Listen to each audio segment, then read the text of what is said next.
종교를 믿는 이유는 내 마음이 불안할 때 누군가에게 기대고 싶어 많이들 믿으실 겁니다. 하지만 마음의 안식을 위해 찾아간 종교에서 성폭행을 당했다면 끔찍한 트라우마와 함께 더 이상 세상을 믿지 못할 텐데요. 신을 믿지만 악마 같은 일을 저지른 종교, 정명석과 JMS에 대한 이야기를 지금부터 시작해 보겠습니다.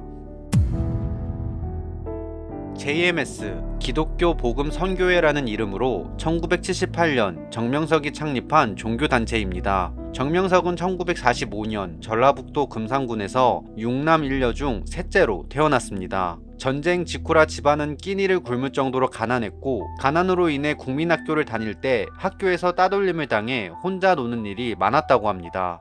어느 날 길 가던 남자가 말세가 왔다, 하나님을 믿어라 라는 외침을 듣게 되고, 그날부터 정명석은 주일학교에 나가게 됩니다. 이후 군대를 전역한 정명석은 1974년 통일교에 입단하게 되고 강사로 일하게 됩니다. 그곳에서 사람들을 관리하는 방법과 교리를 배운 정명석은 1978년 통일교를 탈퇴하고 서울에 상경하여 1980년 신촌에서 몇몇의 대학생들과 함께 JMS를 설립하게 됩니다. 본인을 신격화하면서 동시에 신자들에게 땅콩 장사, 정수기 설치 기사 일을 시키면서 JMS는 돈을 불리기 시작했고, 세력은 점점 커져가기 시작했습니다.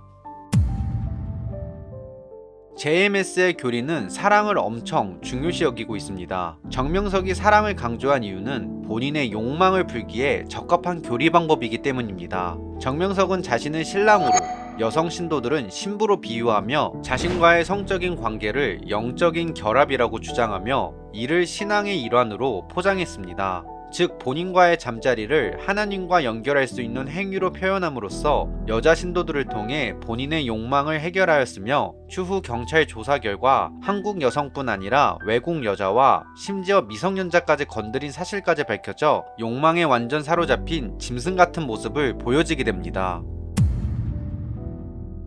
정조운, 본명은 김지선으로 화술이 매우 뛰어나 JMS 안에서 평판이 매우 좋았으며, JMS의 후계자로 정명석이 직접 정조운을 언급까지 하면서 JMS 안에서 매우 중요한 인물로 자리하고 있었습니다. 또한 정명석이 구속되었을 당시에 JMS 안의 이탈자를 막으며 종교를 유지시키는 데 성공하게 됩니다. 그렇게 정조운은 신도들의 믿음을 한몸에 받으며 재산을 불려나가게 되는데, 부동산 재산만 51억이 넘게 됩니다. 하지만 2024년 4월 정명석의 성폭행에 연루되면서 징역 7년이라는 중형을 받게 되었습니다.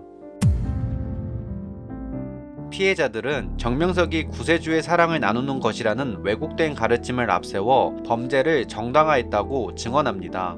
일부 피해자는 정명석의 방에서 나오지 못하도록 강제로 붙잡혔고 신체적 폭력을 동반한 성폭력을 당했다고 밝혔습니다. 그리고 정명석 방으로 여자 신도들을 데리고 간 사람은 바로 정조운이었다고 이야기합니다. 피해자는 이 상황에서 두려움에 저항하지 못했으며 이후에도 정명석의 요구에 의해 반복적인 성적 착취를 당했습니다. 피해자들은 범행 당시 신체적, 심리적으로 강한 공포를 경험했다고 했으며, 그가 하나님의 대리자라고 생각했기 때문에 그의 요구를 거부할 경우 저주를 받을 것 같았다라고 이야기했으며, 정명석은 항상 자신이 특별한 은혜를 주는 중이라고 강조했다고 했습니다.